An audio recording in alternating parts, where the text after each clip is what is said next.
Welcome to episode 124 of the Amani Experience podcast. For this episode, we review the best of 2019, 7 of my favorite moments amongst many moments that we had on the podcast in the year 2019. For this show, we're going to get some clips from Judi Holler, KJ Rose, Jen Boschma, Puno Puno, Shinah Chang, Adam Gubman, and Laura Powers. Those are the 7 clips we have for you this week. Hope you enjoy it. We'll probably have another one of these coming up in the next few months. If you want to reach me, you can email me podcast@amaniexperience.com. Don't forget to follow us on the Patreon, patreon.com/AmaniExperience. Follow us on all the socials, which is @AmaniExperience. Thanks for all the support in 2019. I'm excited for 2020. It's coming up in a few days from taping. And just thanks for being on the ride. Hope you enjoy this quick episode and see you in the new year. Failure, yes. In the improv theater, no mistakes, only gifts. No mistakes, only gifts. So we are trained to bomb on stage and be like, that was awesome. What did we learn? And I think, and even in my book, I talk about failure parties. You know, why do we at work sit down and talk about everything that's wrong? Let's go into the boardroom and celebrate that. Oh, look we lost an account. Awesome. But what did we get when we lost that account? So I guess I'm riffing here because failure is, let's stop. We got to stop the fear of failure. It is a gift. It is a reward. And there's always the lesson on the other side. And I've had so many. I think my favorite was when I was in my early 20s. I was that bartender at Hard Rock Cafe. Do you remember when MTV had VJs? Yes, I Video do. jockeys? Yes. So Downtown Julie Brown. Okay. I wanted to be downtown Judy Brown. I would dream about it. And so for the youngins that don't know, you got to Google it up. MTV video jockeys, they were the jam, and I wanted to be one. So back in the day, I was living in St. Louis, they had want to be a VJ competitions. I don't know if you remember this. So Joe Schmoes, anybody could try out to be the new VJ for the year and join the cast. And so I got out of my finals in college. I was a senior, got out of my finals. I told all my professors what I was doing, covered my shifts at the bar. I had no money. What was I doing? But it was great. I flew to Chicago on a Southwest flight. And I stayed in a hotel called the Congress, which you wouldn't even want to walk into. I remember like triple bolting my door, but I was all by myself. And I flew there all by myself to go audition. It was pouring down rain. I stood in line for 15 hours, if not more, meeting all kinds of great people, but totally by myself. By the time I get into the audition room, I was ready for the big moment. This is going to happen. You know, I was going to try and get down to the finals and all that. And oh my God, I blanked out. I froze. I couldn't even read the cue cards, and I was stuttering my words. I had back sweat. I just panicked. I froze in the face of fear, and I panicked. And what could have been a really embarrassing failure, heartbreaking situation, like I didn't become an MTV VJ, okay, well, whatever, was a really cool experience because I was 23 years old, almost 24. I had traveled alone. I ate dinner alone. I stood in line and talked to a bunch of different strangers. I left the comfort of my little nest. I had never been to the big city of Chicago before. And guess what happened? 7 years later, I moved to Chicago. And I think that was the first taste of the city that I knew was so alive with creative people. And yeah, that was a failure, but it was the biggest gift because had I not gone, I wouldn't have learned all those things about myself. And to be 23 and to travel alone and eat dinner by yourself, we had no Facebook. We had no Instagram to keep us company while we're eating dinner. Like I had to read a book. I had to engage. And I think that was a powerful experience for me. So that failure, which was really embarrassing, and in front of all these people, like I literally bombed, became a really cool experience to look back on. I'm going to read you a quote that you said in the past. Maybe you can explain why it still resonates with you. Okay. You said that people should not take closed doors personally. Mm-hmm. Why do you feel that is the case? I feel that because the no's as much as the yeses will help to shape your career. That statement came from me working with Heavy D and singing the song called Big Daddy on his album. And, they didn't know they were looking for me. It was like 11 o'clock at night. I was in Brooklyn and I had to travel all the way down to Midtown. And I sang this song that surprisingly became the single that they weren't expecting to be the single. And then a couple of weeks later, I was asked if I wanted to come in and be a part of the video. And so, but we had to get ourselves there. And Heavy and Dio and that whole team at Universal, I came out, and however, I think I got caught in some political issues that by the time I got to the lot, and I was like, hey, this is KJ, I'm here for the video. They were like, there's nothing for you to do. And I was like, oh, no, you must have a mistake. Like, I flew from New York to LA. Oh, there's something for me to do. And I had to turn around, and I went back to New York. And then 2 weeks later, I got a call from Heavy to do the remix. And I was like, oh, I'm good. Absolutely not. Nobody's going to stomp on me twice. And then what I realized was, okay, then they'll call somebody else. Like, it's really simple on their end. Right. So then that is a missed opportunity for the world to hear your voice again. For you to get more exposure and visibility. And, so then I was like, okay, I'm going to go, but I'm not going to be his friend. We are not talking. So I go and I sing my song. And then he's just like, I really think you have a lot of talent. Maybe you should look into being an actress too. And so we just became friendly. And so I imagined what that would have been had I been in my feelings and said, I'm not doing it, Right. And then we developed a rapport from that moment on. And I realized that I just got kind of caught in the corporate storm. It had nothing to do with me. It was not personal. It wasn't somebody saying, I don't want Kiana there. I don't want KJ there. It was, oh, she's just a casualty of all of this. And so it was like, again, are you going, it is allowing yourself to kind of create a space that you don't allow the last moment to disrupt maybe the next one that could be full of possibilities. So, and that was the case. And so in this, I was just like, you can't take them personally, and it's just not about you all the time. And so I've just kind of adapted that and just said, okay, well, and if you know that if your mission is to serve others in your purpose, then you don't have the capacity to serve everybody. So some no's are required. This is true. That's another interesting way to look at it. I like it. So for people to push through who have similar situations and they want to make a shift, but their friends or their family are like, you shouldn't do that, how do we help them? Call me. I'll tell you to do it. Her number will be in the show notes. Yes, you can email me, and I will remind you that you can do it and you're not alone. 100%. I think, again, it goes back to like that core group of like friends that are like, get it and get you. Because there's always going to be people, family members, friends that like just love you and they have good intentions, but like it just doesn't, maybe they don't see the you that you're becoming. Yes. And they don't see like the vision that you have in the future. But like, try to find like a core group of people who are like in your corner and get it, and also are going for big dreams too. Yes. I feel like that's super helpful. And then an excellent segue is, why do you love what you do? Oh, I love what I do because like it's so fun, and I get to work with people who are in love and so happy, and I get to create like this piece of jewelry that is the most symbolic thing that they have, and it's such like an intimate thing. Like it's worn against their skin, like at like the most beautiful moments of their life, like when they're getting married or their first vacation, honeymoon, or when they're having babies or cooking pancakes in the morning, or like all of life's like big and little moments that are so important.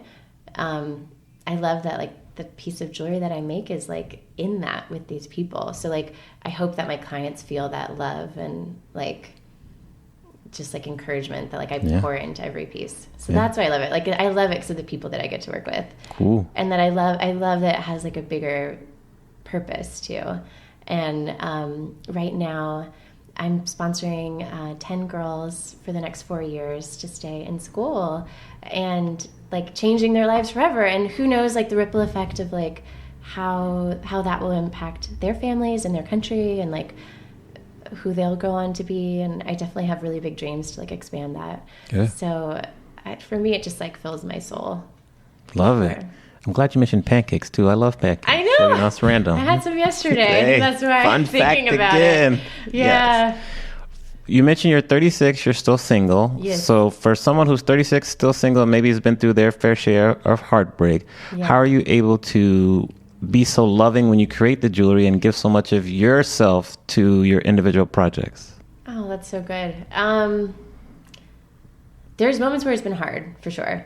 Like Valentine's Day last year was a dark day. I was so alone eating like cheese enchiladas on like my dark, wet sailboat at the time. And, I had driven all around Los Angeles, like delivering jewelry for all these beautiful, happy couples. And I could not have been more single. I was on a slew of like awful, online dates. It was bad. But in general, I try and just like focus on like the good that's in front of me. So like for me, it's so inspiring to see a guy that is so kind and so in love with his girlfriend that I haven't met because we're always designing kind of in secret. So it's a reminder to me to like not settle and like wait for something that's really beautiful and like celebrate. Like we're all at different stages in our journey, so like my best day could be someone else's worst day. So it's like celebrate, like that's the beauty of life, that like someone's is totally in love and maybe the person that's designing their ring is totally single and wanting that more than anything, but like together there's something really beautiful in that, I think. As a DJ who DJs my fair share of weddings, I can totally relate. Yeah. So I get it. On the flip side, what scares you? Well, personal, like what scares me is like being alone forever. I actually do have a boyfriend now. It's like That's good. Yeah, yes, like a month and a half old. So who knows what's gonna say? But who knows where it will go? But he's lovely. But like, yeah, personal. Like what scares me the most is like being alone forever. But what's funny about that is like, I do feel like I'm such an independent person, and there's so many things that like I've wanted to do by myself. So it's like, I think that there's something in me that like drives me too in that. I don't know. Yeah. And then from like a business perspective, I think like owning your own company and like totally being on your own and not having a husband who could be a backup income or not having personal funding or like investors, like there still is like this low grade fear of like what happens in a couple months if like no one wants their wedding ring, or like 6 months from now, like what do I do if like all of a sudden everyone just disappears, and so I think that still is a fear, and I don't know if that ever goes away. I'm trying to think, like you said, well, first of all, you were talking about freelance life and how it can snowball. If you were going to give other freelancers who maybe are just getting into it advice based on what you know now for the freelance life, what kind of advice or tips would you give them? Okay, number one, track your time. Yes, which you have a great tool for, by the way. Wait, which one? The one that's on the Square. Well, not that tool. There was one tool you have on Harvest. I think so. Yeah, you mentioned that one. I love Harvest. There's time. There's so many. Just play with all of them. Play with the ones that you like, because I feel like even if, and we'll talk about hourly too, but I feel like you need to know how much time you're spending on something. And as you get better, you will get faster. So you have to track your time all the time. And then then you'll really value it and you'll respect it, and you won't take advantage of your own time. Because I think that's what happens with freelancers is they'll quote like 5 hours to their client. They end up spending 10 hours. All right, that's fine. Like totally fine. You learn from it. But now it was exactly 10, yes. Not just this feeling. So I feel like it's a lot of replace feelings with facts kind of thing. And then the other one would be you have control of designing how you want to freelance. And I didn't know like if that was really the case, because it's kind of like, okay, I want to get into freelance. Like you're trying to put yourself into this world, but really like you have to bring everything to you.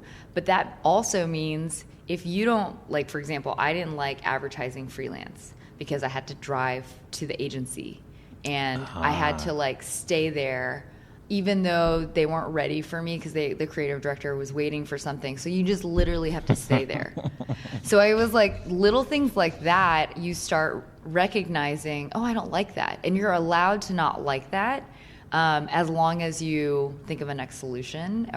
And so I just kept taking those things, and like I ended up actually just doing Squarespace website freelancing. Yes. Which is how we met. That's how we met. Yeah. Yes. Tell us about the darkest time in your life, how you got through that, and what did you learn from that experience? Wow. Okay. When I was in the law firm and I was really unhappy and working crazy hours, and like that was definitely a dark time. But I also had a dark time after I left, when I was just feeling lost and like I had just changed my life so drastically. I had no idea how I was going to get myself to the place I wanted to be. I didn't know if I could do it. My life was unstructured. Like I had no job to go to. So that I think was even darker because it was more, it was literally darker. Like I was more lost, at the law firm. I was sad and I was not feeling inspired, but I at least knew sort of what I was doing with myself. Right. Working with my life coach, that's what got me out of it. So having someone to guide me through that and tell me like, hey, this is kind of normal. It's okay. Of course, you've like turned your life upside down. You're going to feel some way. You're going to get through it eventually. Like do some art, do some stuff. Be gentle with yourself. Like if you feel like just laying on the couch for a while, you can do that. That's okay. You've been working your butt off for 35 years. You can take a week to be just sort of lazy on the couch. It was that sort of outside guidance that helped me get through that. I noticed, and you spoke about it before, that like your self-worth has kind of been like a roller coaster ride. How do you continue to improve your self-worth so that you kind of can continue to keep it on the upswing and continue to have high self-worth, which then translates to keeping your rates for business and working with the people you want to work with? How have you been able to do that? That definitely has been a journey. Which I respect, by the way. Yeah. So, I mean, I would say my self-worth used to be entirely dependent on other people and external, just outside achievements, rewards, the praise of other people. And that could definitely be a roller coaster ride. Sometimes that was high, sometimes that was low. The more I hang my self-worth on sort of this trust that I have this piece of me that knows where I'm going and can guide me. So I still have the outside guidance. I still have my life coach, but more and more I've been building up this inner sort of voice, this intuitive voice that I kind of trust in. And some people, you can call it the universe, you can call it God, you can call it, whatever you want to call it. But it's just this belief that if I follow this inner voice, it's going to be okay. So that okay is a huge word for me because usually I think that it's not okay and everything's going to go wrong. So now that I think more and more, hey, it's going to be okay. Even if I fail sometimes, even if my business dips, even if I take a wrong turn somewhere, eventually I'm going to get back on the right path. That's what helps me keep building my self-worth. Marie, the quote you said before, and get you to kind of say why it resonates with you now. You said your project should serve one of three things: your soul, your pocketbook, or your career. Yeah, that's sort of something I learned from Chris Leonard's. I think Chris Leonard's. That's how it is, man. That's all about deciding what you're going to invest in. Yeah. In yourself. If you're going to invest in yourself, great. That's going to serve your soul. I have passion projects now, a musical that I wrote and this animation thing that we're sort of doing, that we're self-funding and trying out. And then I have, the gigs that pay me very well. I still do a lot of casual game work, which I love doing it. I still really love that work. And I have great relationships with these companies, and they give me a lot of constant flow. I do a lot of casino games. I mean, these are all different ways that I've managed to diversify my income. Yes. because you can't do it just doing one thing. We've talked about some stuff that I'm very proud of. I'm actually very proud of all of it because it's all made me what I am today and given me the resources to be able to do what I want to do. But the casual game stuff, it makes me a pretty good amount of money. Yeah. But, no one's going, oh, my gosh, that Willy Wonka slot machine is life-changing. No, you don't change life, but it entertains folks. And believe it or not, like, those casual game markets are massive, and these companies are making a ton of money, and I know because they pay me well. Yeah. And I see what their revenue looks like. I see what their gross looks like. So, that's just all about diversification. That would serve the pocketbook. I think that there's gigs that you do, like the gig I did for Richard Kraft this year where we did the Hollywood Bowl, Beauty and the Beast, and I brought that score. So you can show if there's any folks that are interested later to see that score, let me know. But I did a new arrangement of a tune that Alan Menken wrote for the new Beauty and the Beast movie, sung by the very talented and wonderful human being Anthony Evans, who's a gospel singer, but he's also he was the least known person in that Hollywood Bowl show. And I was told later, Menken told me that was vindicated by my arrangement of that was performed live, and that meant so much to me. And I got to work with Michael Cause, and I got to work with Tay Diggs and just some really incredible folks that blew me away. Rebel Wilson, we did this big show at the Bowl, and I didn't get paid for that. I spent money. It cost me $1,800 for the Airbnb in Hollywood that week, and then I paid some other musicians to be there out of my own pocketbook because they didn't have it, and I wanted a guitar, and they wouldn't pay for guitarists because they were out of money. But also the music supervisors on that, Julie Michaels and Julianne Jordan. Julianne Jordan did all the Pitch Perfect films, and she did Trolls and a bunch of other stuff. And Julianne Michaels is her business partner, and also Chris Leonard's his manager. So it's a very small world of folks that you're working with here. Composer Chris Bacon did an arrangement, so he was there. I got to work with Peter Rotter, and I got really in with Express Music and Jasper Randall, who's a vocal contractor, so now I have a relationship with him. So all that giving that I did served my career. I made more connections there, spending that money. That was like a conference for me, and it was good money that I invested. So you got to pick and choose those, but yeah. I love it. Yeah. Excellent example. What do you think is important for creative professionals such as yourself or myself to succeed in today's business environment? Oh, well, I think the biggest thing for creative people is to really honor and hold their value. It's very easy for people to just, for example, do things for free or, for exposure or whatever. And I have found that is just a recipe for burnout. I mean, there are times when it might make sense for a big television show or something like that, not to get paid. But at the same time, if you're just giving your time and energy and creativity away, then, the universe, in my experience, is kind of like a Netflix queue. So if you've ever watched Netflix, whatever you do, watch, say, et cetera, is like the universe is paying attention, then you receive more of that. So if you're just giving away your time, your energy, your creativity for free, then you're just going to get more people wanting to do the same, and it's going to be difficult for you to establish and monetize and receive energy back. Definitely. I like that analogy, a Netflix queue. It's so easy. Imagine if you you like romantic comedies, but you watch a horror movie, you're going to get horror movies in your queue. And nothing wrong with horror. I'm just saying, just really pay attention to that, to what you're saying yes to, what you're choosing in your life. And I see this with a lot of people, clients and just people in the world as a whole, where they might be wanting a certain goal or desire, but their actions and choices are not aligning with that. And then it's going to be very hard to manifest that new reality. If let's say you want, a positive, really healthy romantic relationship, but you're allowing people in your life that are not that way. Yes. It's going to be hard to bring that in. I'm glad you brought this up. This is a common struggle for the entrepreneurship world, our creative people.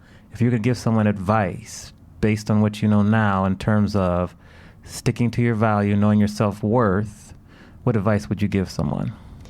Not to listen to those who don't think you are valuable, because it's just not aligned for you.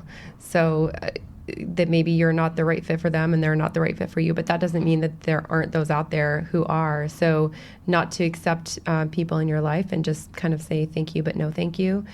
People that push or question on pricing or value, just immediately that's like a no. Interesting. I love that.